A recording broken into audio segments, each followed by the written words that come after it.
আজকে মৃদুলা সংসারে দারুণ স্বাদের একটা রেসিপি নিয়ে এলাম। আম কাসুন্দি দিয়ে বানাবো শোল মাছের ঝাল। এই আম কাসুন্দিটা আমার হাতেই বানানো, এই দিয়েই বানাবো শোল মাছের ঝাল। এই শোল মাছটা পরিষ্কার করে ধুয়ে রাখা আছে, এর মধ্যে নুন হলুদ মাখিয়ে মাছটাকে ভাজবো।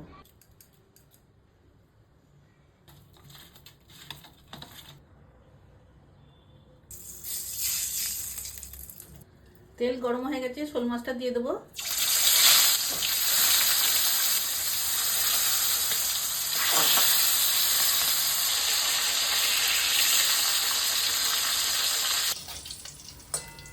কত হালকা করে ভেজেছি দেখুন।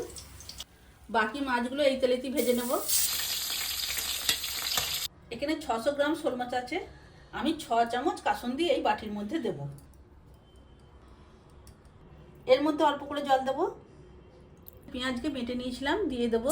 নুন দেব, গ্রেট করে রাখা টমেটো। টমেটো পেঁয়াজে কাঁচা গন্ধ চলে গেছে।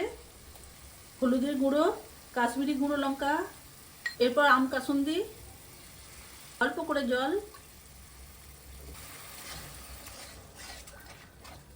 এর মধ্যে দেবো 4টে কেটে রাখা কাঁচা লঙ্কা। এখানে মশলাটা কষিয়ে নিলাম। এই মশলার মধ্যে আমি জল দিয়ে একটু কষালাম। এখানে সর্ষে আছে তো, এর মধ্যে আমি এবার জল দিয়ে দেবো। ফুটে গেছে, ভেজে রাখা শোল মাছগুলোকে দিয়ে দেবো। আম কাসুন্দি দিয়ে শোল মাছের ঝাল হয়ে গেল।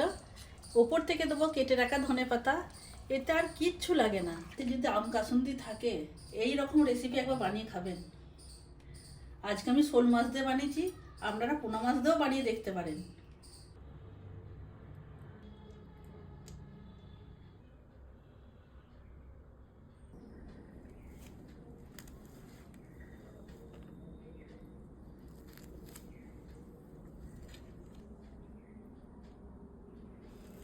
আজকে আম কাসুন্দি দিয়ে শোল মাছের ঝালটা হয়েছে, হ্যাঁ তাই তো? ঝাল বানিয়েছি। হ্যাঁ,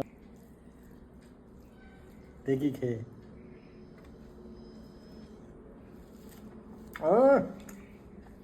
অপূর্ব স্বাদ। তোমার আম কাসুন্দি মানেই তো হচ্ছে রেডিমেড মশলা, সবই আছে এতে। আদা, সর্ষে বাটা, কাঁচা লঙ্কা। কাঁচা লঙ্কা। আমাদের ভিডিও আজকে এই পর্যন্তই। আপনারা সবাই ভালো থাকুন, সুস্থ থাকুন, আর এইভাবেই আমার পাশে থাকুন। ঠিক আছে, ভালো থাকুন তো ভাই।